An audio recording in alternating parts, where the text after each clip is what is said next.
नमस्कार am news national देश की आवाज में आपका स्वागत है। आइए आपको खबर की तरफ ले चलते हैं।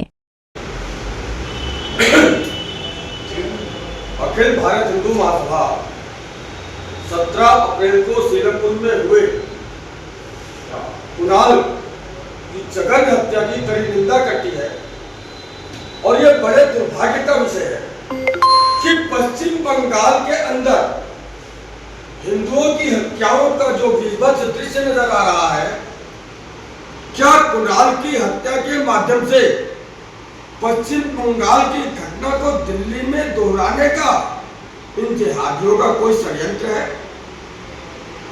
मुझे याद है जब कोरोना काल था और उस समय वहां भीषण दंगे हुए थे। ताहिर हुसैन जो कि आम आदमी पार्टी का पार्षद था, सारे पत्थर, सारी गुलेले, पेट्रोल बम उसकी छतों पर थे और उस समय भी हमारे पुलिस वालों को भी चुन चुन के मारा गया था, सीआईडी को भी मारा गया था। लेकिन आज भी उस समय के दंगाइयों को दंड नहीं मिल सका है और एक बार फिर से 17 अप्रैल को कुणाल जो कि अपने बीमार पिता के लिए दूध लेने निकला था, इन जिहादियों ने उसको घेर करके उसकी हत्या कर दी। उसमें भी एक जिहादी महिला का नाम आया जो कुछ समय पहले ही जेल से छूटकर आई।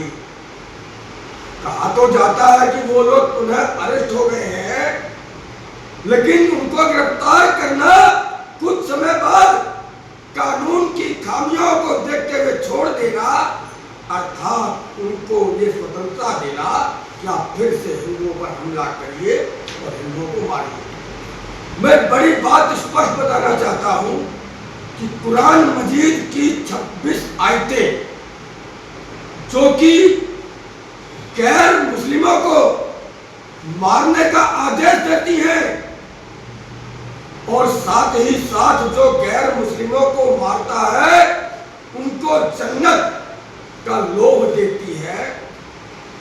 और 1986 में जब इन 26 आयतों का हिंदी अनुवाद करवा करके हिंदू महासभा ने पर्चे बांटे थे, तो मुस्लिम पक्षकारों की ओर से उन हिंदू महासभा के 2 पदाधिकारियों पर एफआईआर दर्ज करवाई गई थी और उसमें बकायदा मुकदमा चला था। और जब मुकदमे का निर्णय आया तो उस समय बहुत बड़े प्रसिद्ध जज थे, जज लाहौटी जी। उन्होंने हिंदू महासभा के दोनों कार्यकर्ताओं को बाइज्जत बरी करते हुए ये स्पष्ट कहा था कि कुरान मजीद की ये 26 आयतें गैर मुस्लिमों को मारने का आदेश देती है और ये गैर मुस्लिमों के लिए खतरनाक मिशन है।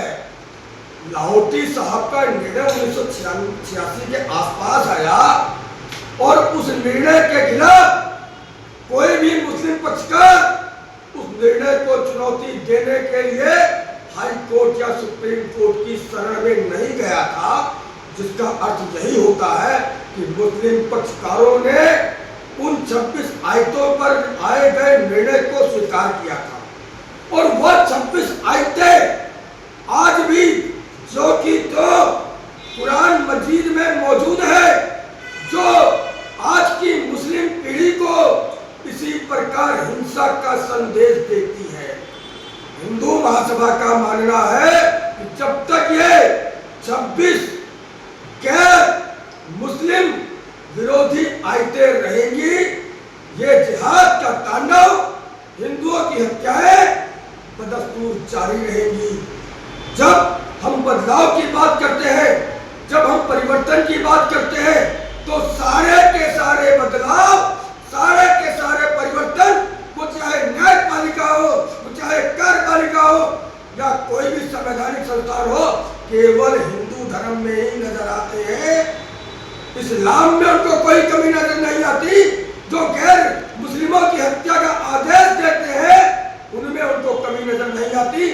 क्या हमारे देश का तंत्र इस तरीके से बनाया गया है कि हिंदुओं को समाप्त किया जाए और इस देश को इस्लामिक राष्ट्र घोषित किया जाए, तो हिंदू महासभा इसका पुरजोर विरोध करती है।